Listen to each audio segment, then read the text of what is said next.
Oh man, welcome to Prepper Talk Radio. I botched that entry. I apologize. Those of you who were already in the chat and you're like, "What is going on?" I see you. I don't see you. Where are you? Welcome everyone to Prepper Talk Radio. This is our weekly live.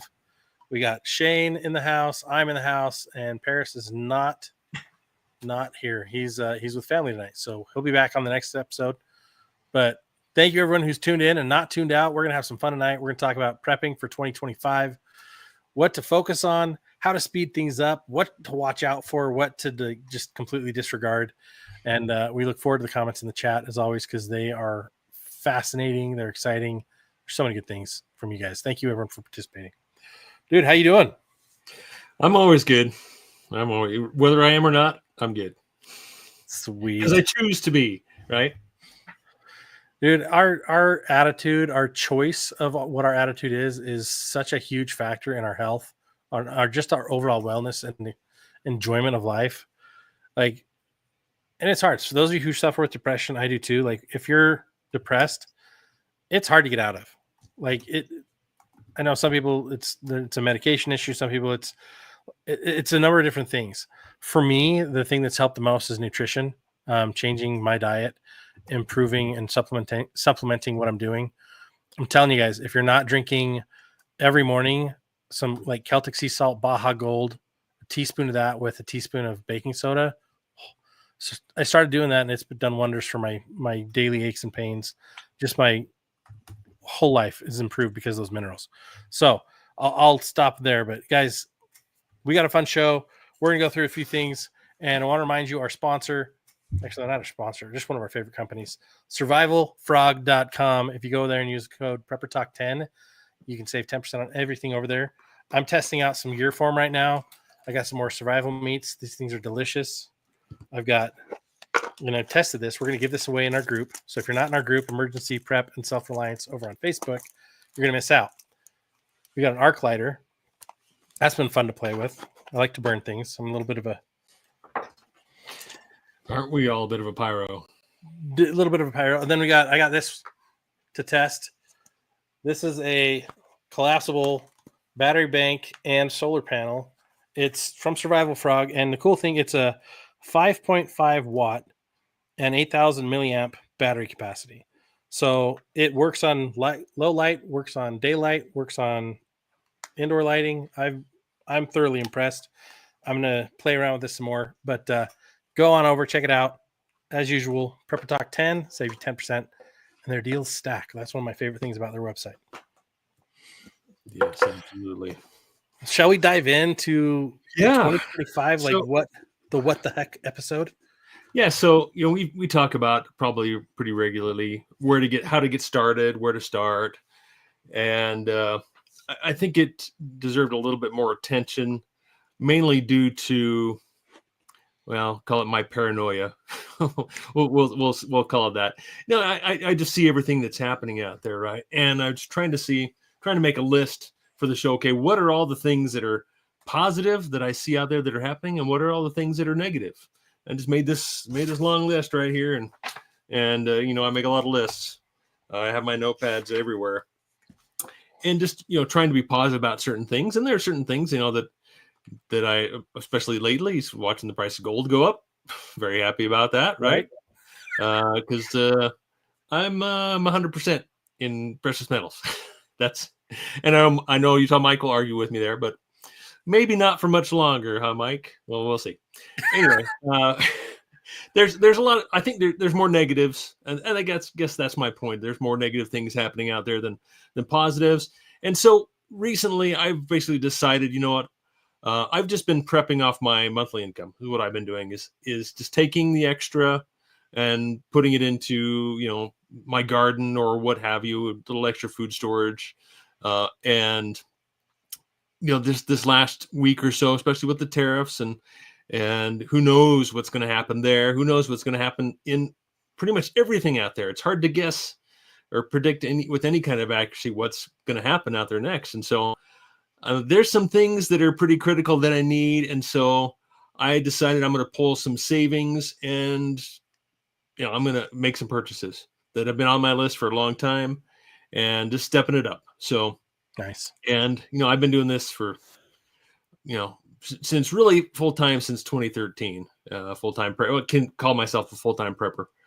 And so I'm kind of down to the things that I can do without, right? Yeah. But the conveniences, I see, a couple different levels, and kind of in getting started. And this is where it kind of relates to getting started in prepping, or if you still have a lot of progress to make. We always talk about the survival rules of three, right? There's your basics. But once you have those basics, those will afford you more time to go deeper, right? And hopefully, I mean, that's my plan, right? If I have the basics and things fall apart, then it's going to give me more time to prepare. Yeah. So I still have a lot of questions how things are going to happen out there, and I'm still trying to kind of, I guess, front run the market per se. Trying to You might predict as well what's get a going to happen magic eight next. ball. Just get That'd be magic eight nice. ball, shake it, and see what it says, because that's about as accurate as anybody else. But there's obviously a lot of things you can see what's happening out there and say, okay, you know what? Comes from China. I should probably get some of that, or get some more of that. So I went ahead and ordered 2 more RV lithium batteries, showing up tomorrow. And of course, their announcement is, oh, get your batteries now before the tariffs hit, right? Because they have their inventory here locally, or in the U.S. And so now that's one of the things I did, and because that could be much more expensive. Our lithium batteries in particular, if the tariffs hold up, if they go up to 245%, which was the latest announcement. Did you hear that, Scott? Oh, I didn't know. Yeah, I guess he floated it. Trump floated it out there. Someone did. I haven't been able to trace it. And maybe it's just, it's just to irritate the Chinese some more, right? Or we're going to bump these up to 245% instead of 145%. So if that's, at 145, pretty much trade halts anyway. It pretty much stops. Well, except I think for the absolute essentials. I think there's definitely nefarious activities around that. I think I saw this and I was like, whoa, this is speculation too. Let me grab that magic eight ball. But there's there's an idea that what if this whole trade war thing is more to find out who's doing insider trading and illegal trading and market speculation, manipulation, and stuff like that than anything else. Because when you announce a trade war and major inflation, or not inflation, but tariffs to hit other countries, you'll see who's investing over there real fast, selling stocks, doing this, right? We saw the market go nuts. And so I'm just like, I'm over here with my popcorn or with my survival meats, just, crack it open, eat, and watch. It's an interesting show. And if there's anything I know about Donald Trump, he's an actor. Mm-hmm. As much as he's a businessman and a mogul, he's an actor. And so he's going to go for shock and awe every time. It's part of the art of the deal. If you haven't read it, he make it as grandiose and painful as possible to get back to where you really want it to be, eventually, so that both parties are a little bit hurt, but they feel like it's fair. Dude, it's been nuts. It has been absolute nuts. And Doge came out saying, oh yeah, we haven't found near as much as we thought we'd find. Okay, kind of expected. So there's probably not going to be any Doge checks. Oh yeah, kind of what we expected. It was a hope. It'd be fun, I'd go buy some solar generators, solar power banks, and solar generating panels, and some power banks, right? They're different things entirely. But yeah, I think 2025, I honestly think there's good in this year. I think we've got this year to prep, but it's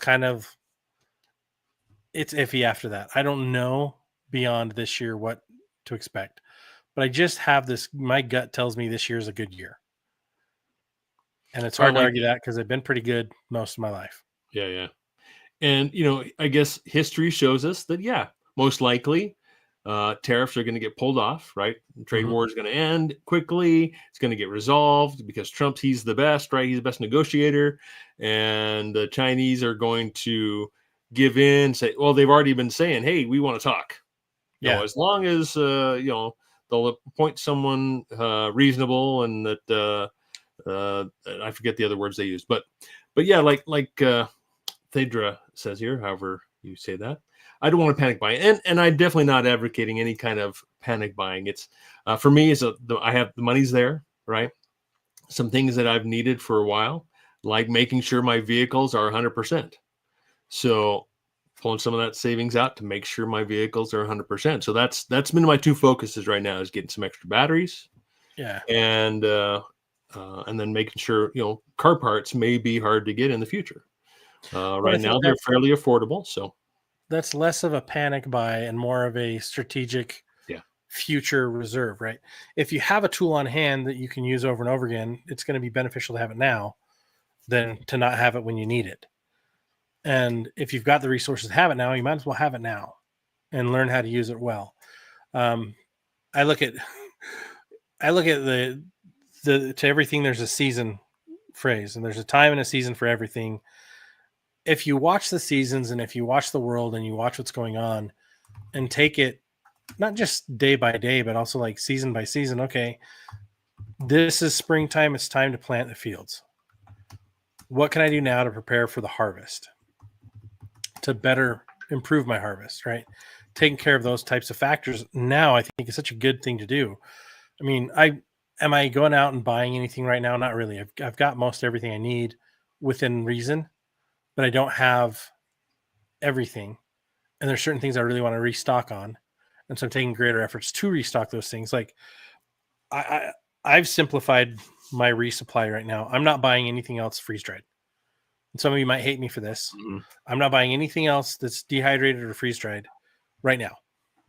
Right now, I'm only buying dry rice, instant sometimes, but mostly just regular dry, long grain brown rice, just in a normal bag, nothing special done to it yet. Right? I'll do that myself. And then I'm buying cans of meats, cans of beans, and some other cans of stuff we eat all the time. Like my kids, SpaghettiOs, right? But I love good beans and rice with a meat. We got tons and tons of spices, dry spice stores indefinitely, like if it's sealed right. But like you can go a long way with some really simple things. And if you have different types of beans and different types of meats, your food fatigue doesn't really hit. But the reason I want the canned is because I can rotate it faster. It's easier to prep. If I have to eat it the way it is, open the can and eat it the way it is. Well, me, the apocalyptimist, I looking at these tariffs, I'm like, okay, what if Trump really does hold to his guns? What if he doesn't pull back the tariffs? And this, because we know China, they're stubborn. They're not gonna give up. They'll run their economy into the ground first, in my opinion. And I don't know what Trump's going to do. I don't know what this administration is going to do to our tariffs. And if this does break out into war, because you see what's going on in Yemen and with China and Taiwan or Russia, I mean, there's so many different scenarios going on right now. I'm trying to plan for worst case. And so the thought is, what if I don't have any more option? What if I don't have any more time for certain things, right? Okay. What if it's too late? What if it gets too late to where, okay, all the lithium batteries run out in the US, and then now they're all subject to tariffs at 145 or 245%. Could I probably still buy batteries then? Yeah. Would they be available? Probably not. Yeah. And so that's more my attitude is, why not right now? I do have some Goal Zero Yetis that are getting up there in age. They're one's upwards of 10 years, so that's kind of the stretch in the life of a lithium battery. Yeah. But no problem so far. I love the Goal Zero. I know, Mike, you said you had purchased one, and so that's where my mind lives. It's in that world of constantly being on the lookout for, okay, what should I expect next? What could I expect next? And if I make a choice and make a decision to do this or do that, what will be the negative effect, right? Spend $300-400 on batteries. Is that going to kill me? No. Is it going to hurt my retirement? No. Right. Because that's my goal, in a couple of years is to be unplugged and building the cabin. That's the plan. That's the hope. So anything that's going to hurt that like obligating myself to more debt at this point. No, that stuff's not going to happen because I've got a bigger picture, and all these little things I'm doing now, to have the vehicles maintained 100%, it's just going to benefit me in the future, right? And I'm not going to get stranded. Is my number one concern, right? More than anything, right? Yeah, looking at these comments here. That's for WebDad. He asked if we called each other to coordinate outfits. So I'm changing my hat up a little bit. We did not, but I appreciate that. That's awesome.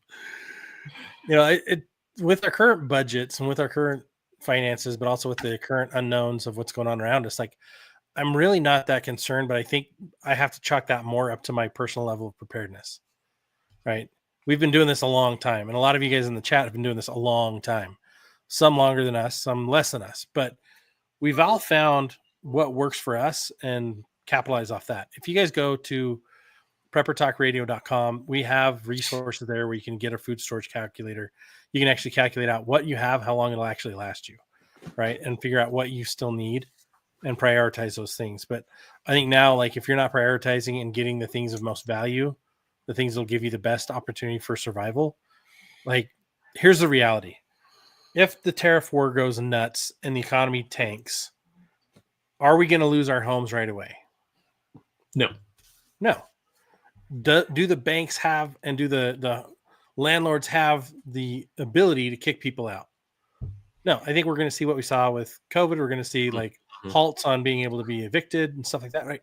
Especially if this happens to everyone, right? Yeah. But once the grocery stores are empty, the grocery stores are empty. And so shelter is obviously your first priority. First aid is your second priority. Water is your third priority. And then food is the next priority, the fourth priority.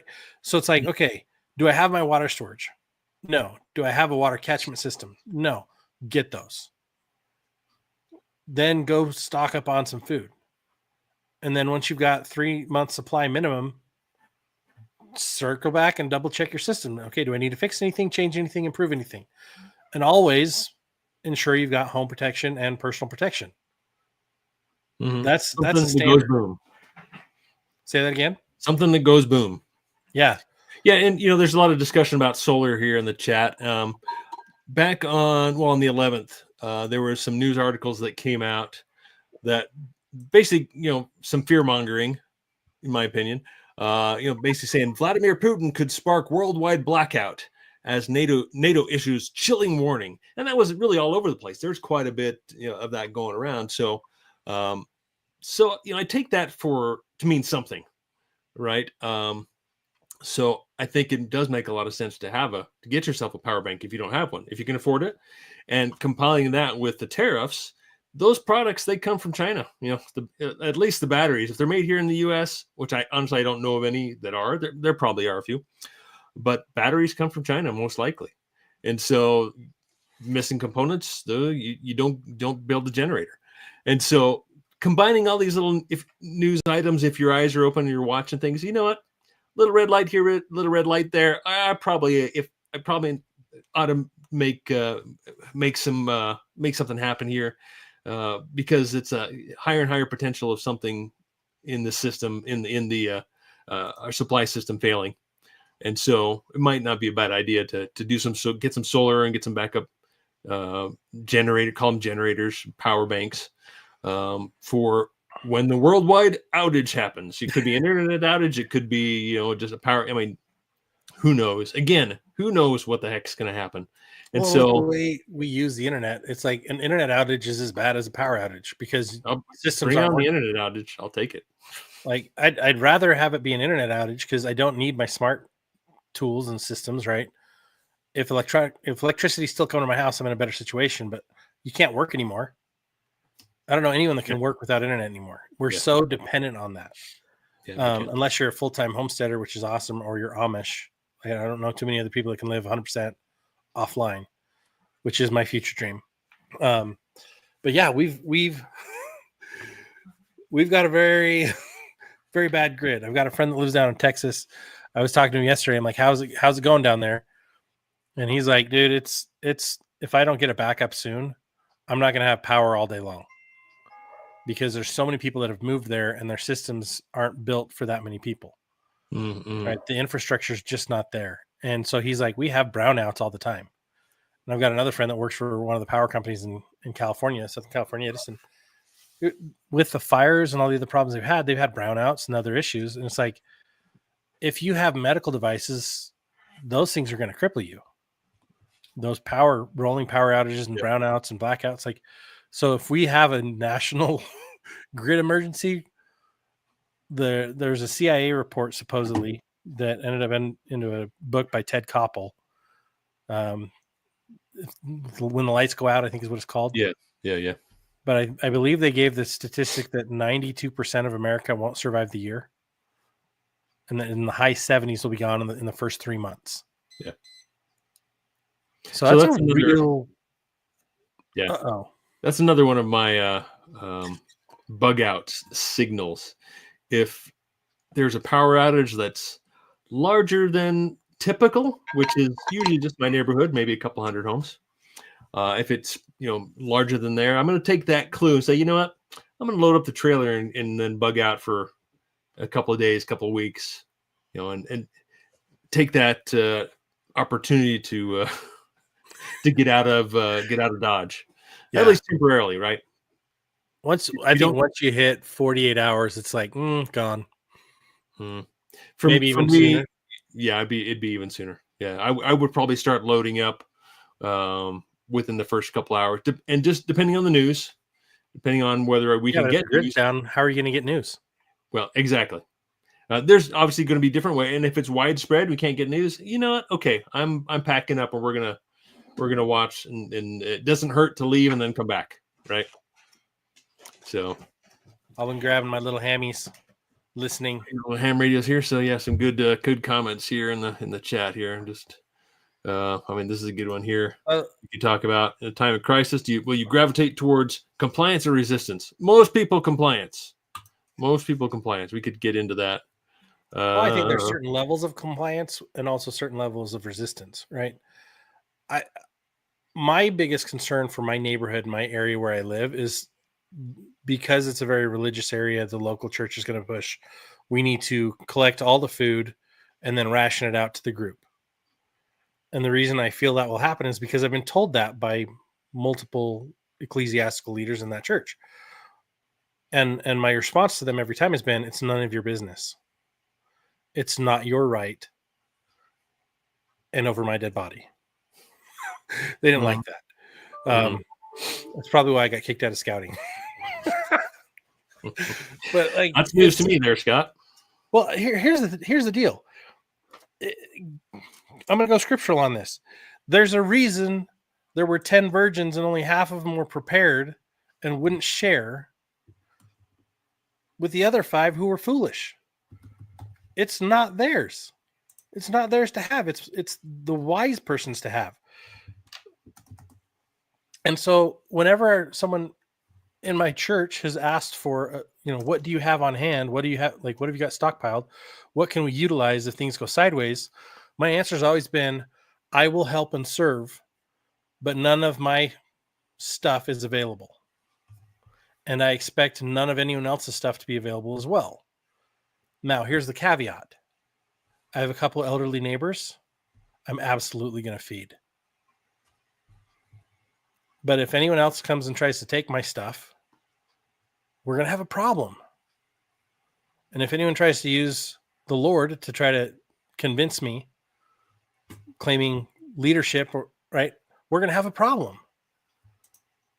Because God's all about agency, not about control.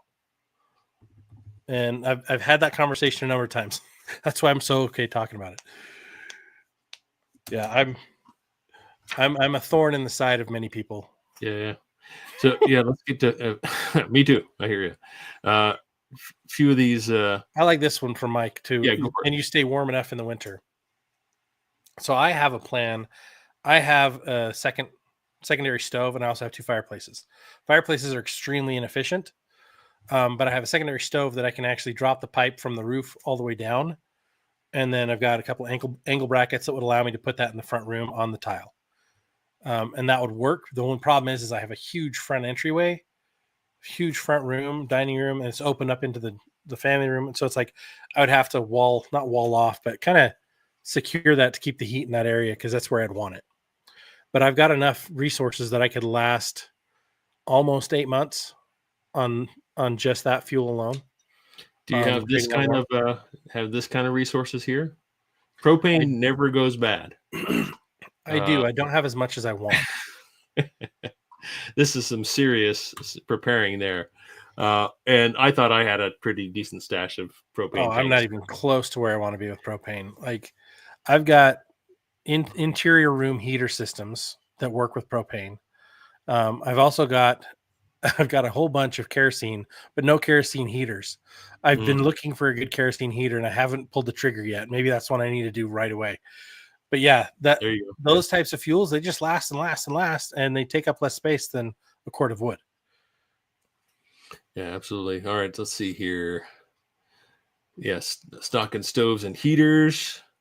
The buddy stoves. And winter is a big concern for me as well.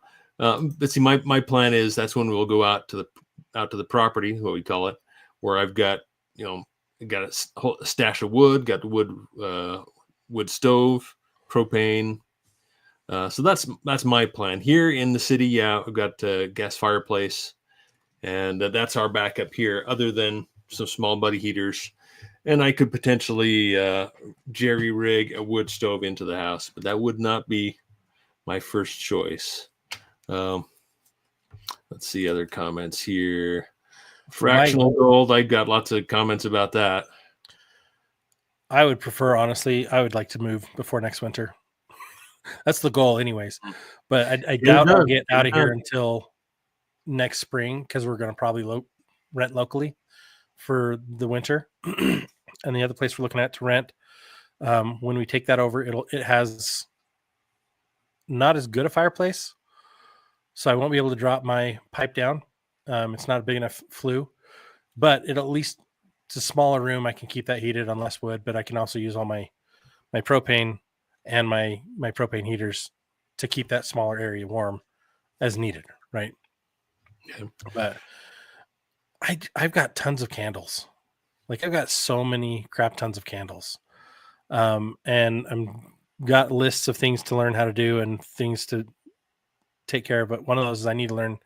I've learned how, but I haven't put it into practice enough to really feel like I'm good at it. But like rendering tallow and then turning tallow into candles, that's fascinating. And it's something I really need to get good at. Yeah, there's a part of this discussion I definitely had, short-term versus long-term. Yeah. There's short-term steps, long-term steps. Short-term being the survival rules of 3, having your shelter, which most of us have taken care of, right? We have our apartments or homes or wherever we're living currently, and a vehicle, and maybe we have backpacking tent, those types of things. That's pretty much got that covered. And then food storage. I mean, that's water's next. Obviously, water's the second. That's probably the hardest of any of them. Food, and then personal security. And again, have something that goes boom. And I think the training, like the repetition, we talked about this offline the other day. Like I have not trained enough with my boomsticks and my handgun. Right. Let's go do it. I need to get more consistent doing that, but also I need to get my wife more consistently doing that. Mm-hmm. Right. That's a struggle. That's the other part of it. It's like she wants to, but it's just like, when's the time? How do we make time? And she wants to do it when the kids aren't around. Right. But I also want to do it when the kids are around so they learn the safety measures and learn what this means. And so finding that balance is kind of a challenge. I'm grateful because I have an amazing wife who got headlong into this when we got married, and she saw how deep into it I was. She was like, "Oh, who are you? You didn't say this when we were dating." And I'm like, "Yeah, I did. I even showed you my gear." She's like, "Yeah, but I didn't realize choose to think what it all was." And then she's like, "I'm in." Like after our first, because every spring we just had April 1st just happened.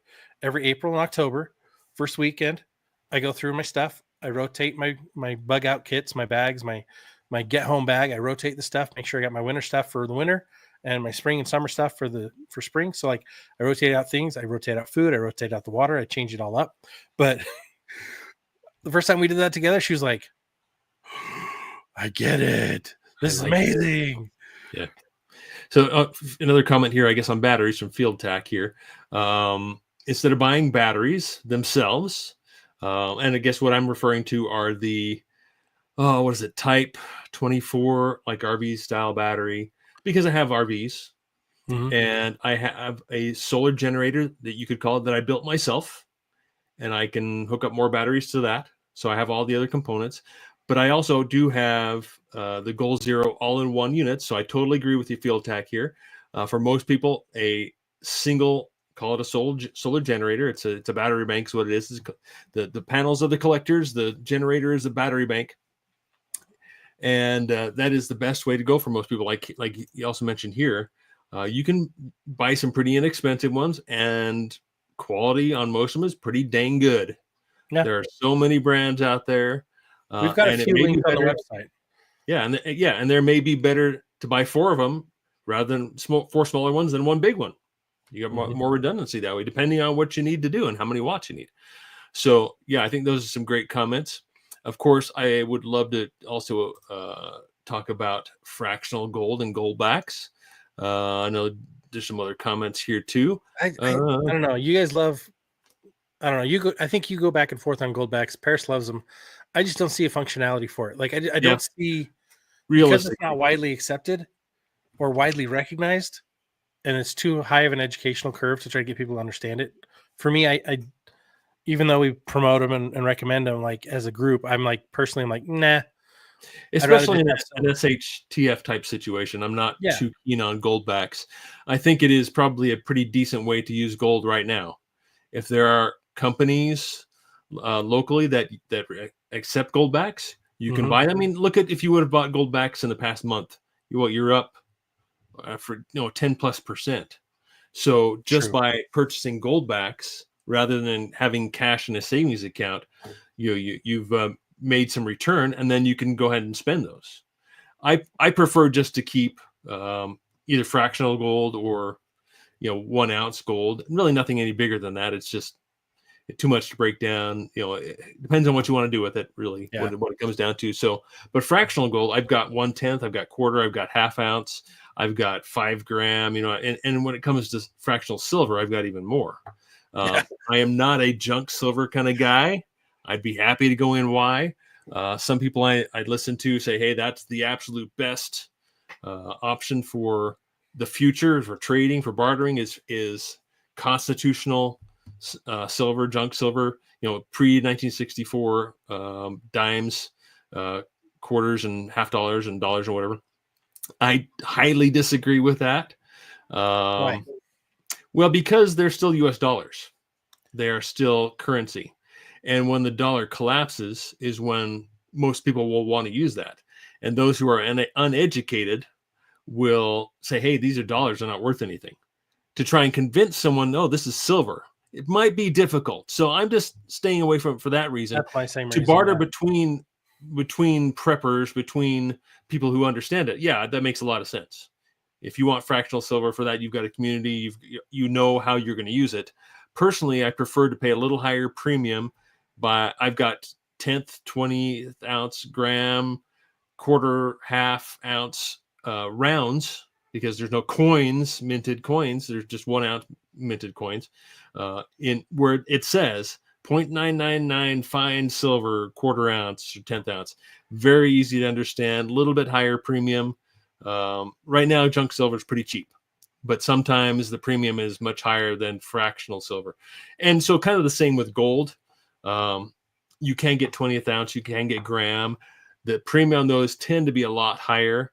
So I own those sparingly, whereas most of my savings is in 1 ounce coins and bars, really. And you can get rounds too, but coins actually, sovereign coins, I think, are a better way to go. And so there's my 2 bits on fractional gold. Let's see here. Propane, $1.99. Yeah, propane never goes bad. $1.99 for a gallon of propane.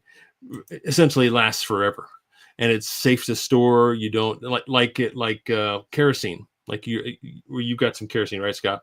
Yep. Over time, that tends to kind of wick through the plastic and evaporate.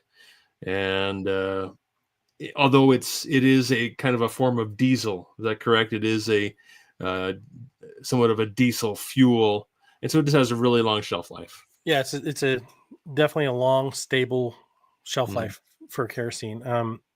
Half of my kerosene I actually got from a neighbor who has had it for like 30 years. And when I was Mhm. testing it, I was like, wow, this is still great. Still works, This is fantastic. and it's Um, safe. It's safe too. yeah. Um, that's one of the reasons why I love it. And I'm like, man, this is great. I've got a kerosene lamp, but I need a kerosene heater because I'm just like, the more the merrier, the better, the more the better. Um, the funny thing is, I've talked to some people and they're like, oh, I need to get more bedding. I'm like, what do you mean? They're like, yeah, just more sheets and stuff. So when things go bad, I'm like, no, I need more quilts. You need more, more heavy quilts, heavy blankets, wool. Like that's what you need. You don't need more bedding. You know, you're going to have to wash things and air dry it, wash it by hand and air dry it. But I think for power outages, I've got a couple different washer solutions, um, some bucket washing solutions. I saw one that I think is really kind of cool. It's a spin wash solution that you can just push a pedal with your foot and it agitates and does everything for you. Mhm. Um, but we're gonna need to have some of those backups ready to go. If you don't have a big bucket and a stick at the very least, get a big bucket and a stick, right? Because you can use the same detergents.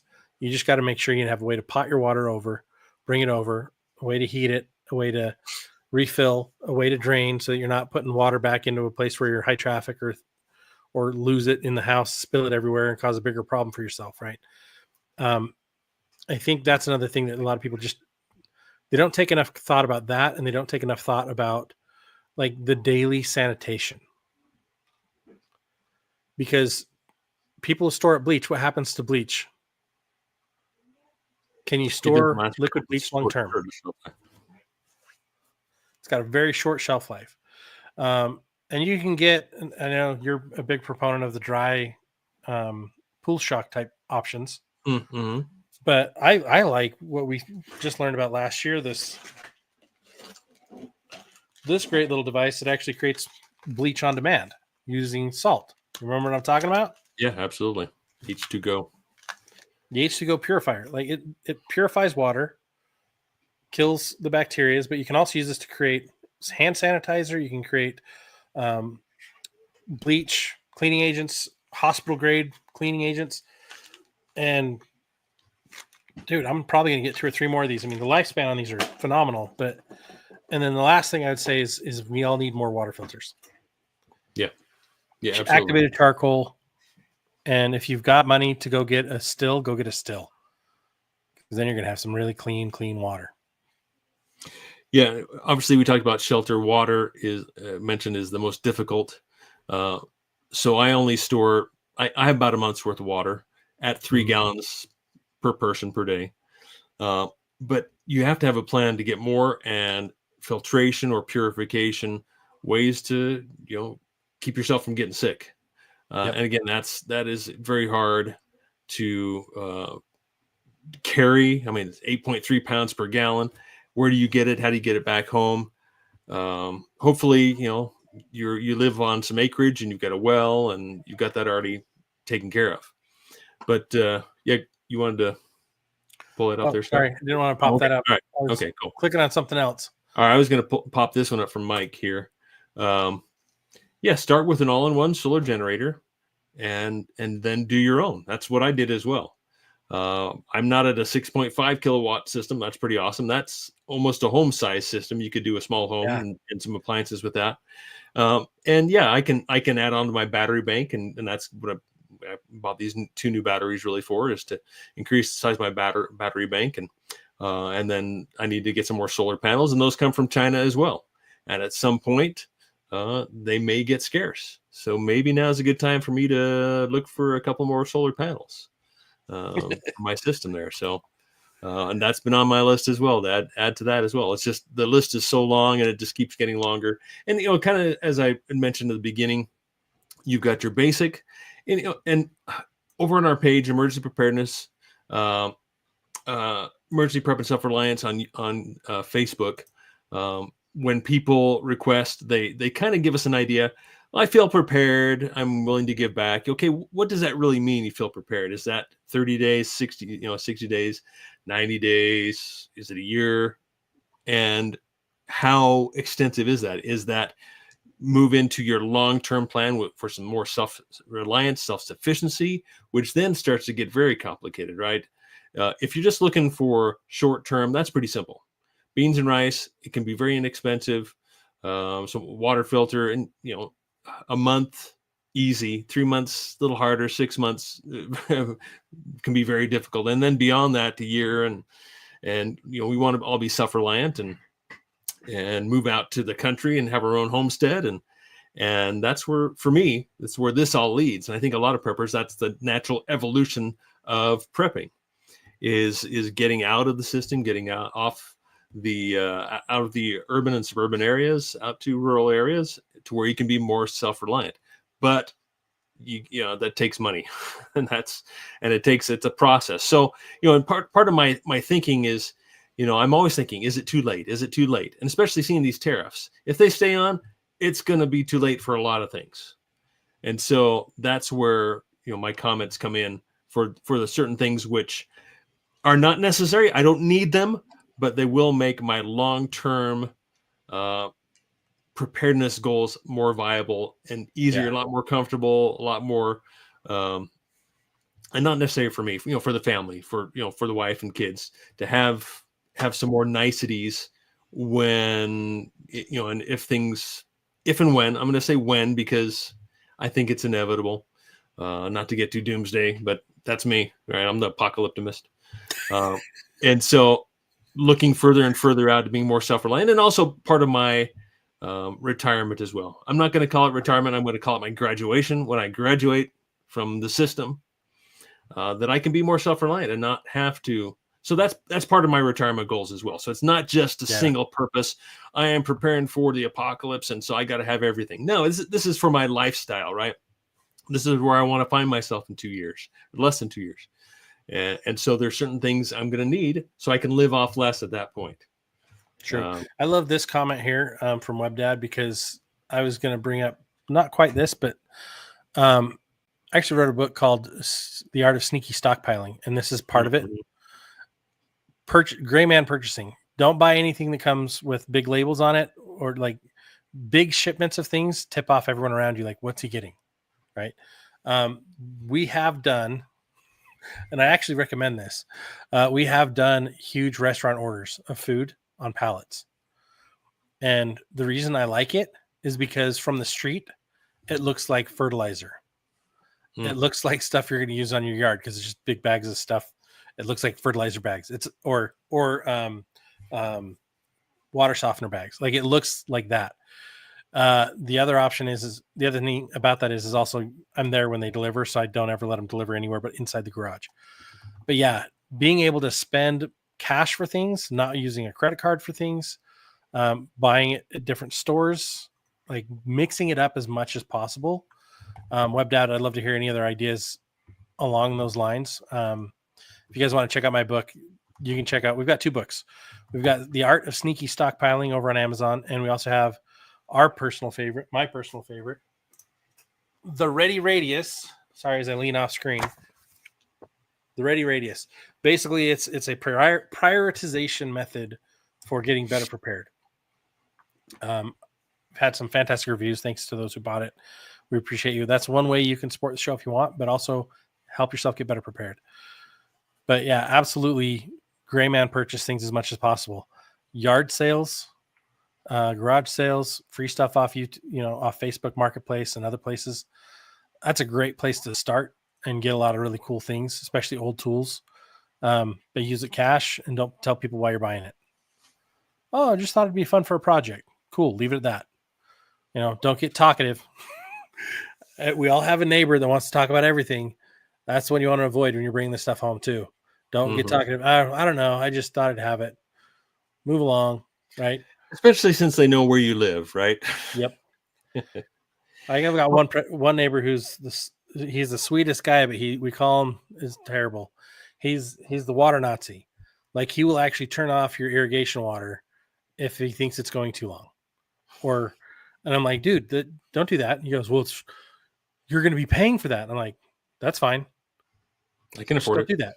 But he does it at everybody's house. Like he's the sweetest guy. But he's weird about water. But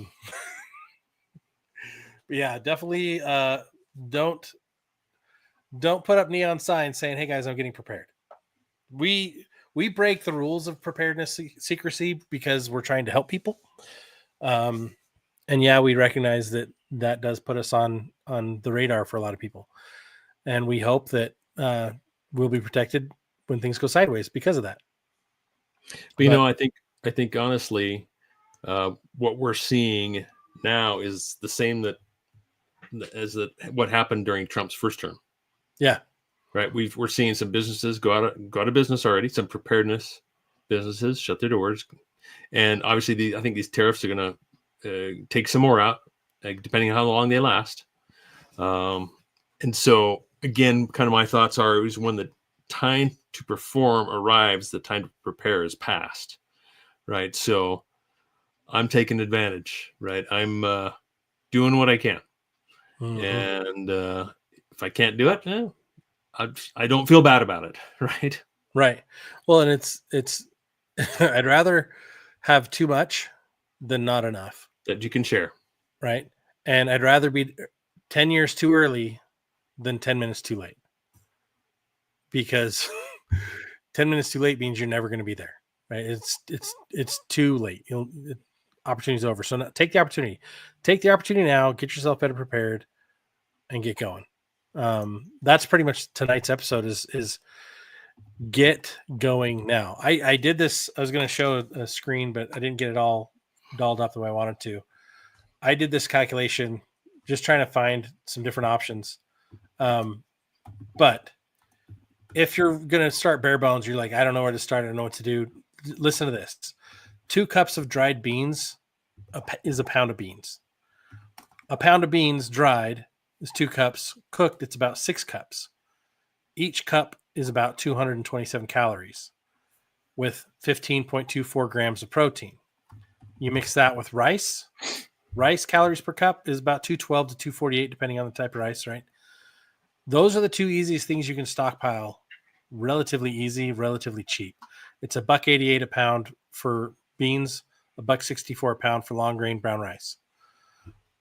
Also, the best hack is get as much canned as possible, because it's already in water, it's already prepped. You can eat it if you have to before you cook it. Like, and just always rotate your foods. But canned foods will last 4 to 5, 7 even years longer than the best by date. So that was my little spiel. Cool. I'll post that in the Facebook group, Emergency Prep and Self-Reliance. You guys can take a look at it. Any other final thoughts for the night, Shane? Well, something that came to my mind a couple of days ago that, obviously, again, going along the same line of the tariffs, is that, this administration has already started to make exceptions for smartphones, for electronics. And what came to my mind is that this reminds me a lot of something that happened not too long ago, where exceptions were made for the big companies and not for us, the people, right? So it seems to me that this pandemic, or this, I spoiled the surprise already, the tariffs could be our new pandemic. It could potentially cause our administration to do the same things they did during the last pandemic, printing more dollars, bailing out big companies and banks and hedge funds, and they're already starting to talk about those types of things. Banks are in trouble. The environment out there is not very friendly. It's not looking good. And if the tariffs aren't taken off quickly, bad things will happen very quickly. And especially when I hear things I'm hearing happen in China, where companies are left with containers full, small companies, maybe not big companies, are left with containers full of product that they can't sell to the U.S. because the tariff is $300,000 when it was $30,000 the day before. And so whether it's a good thing eventually, I don't necessarily know for a fact. And again, that's my biggest concern. There's so many things I don't know that I have no idea what's going to happen next. And so I'm just gonna get prepared. It's to me, it's simple. Like, okay, this is an unknown. What do I do to prepare? Amen. Well, guys, thanks for being part of the show tonight. This has been awesome. The chat has been epic as usual. If you guys want to come back over on YouTube and reread this, it's fantastic. A lot of great things. We've added Field Tack as a moderator. I didn't know we could do that, and I figured it out, so we got it. Awesome. He's been posting some really good links in there as well. Thank you, everyone, for being part of the live. You guys are amazing. Thank you, everyone who's listening on the replay, and thank you for being part of the Prepper Talk Radio family. We will catch you on the next episode, and Paris should be back with us and fully apologetic at his gross negligence to not be here. I'm just kidding. He's with family, so he's good. Until next time, keep that head on a swivel and don't drop the beans. Thanks, Jesse. Glad you enjoyed that one.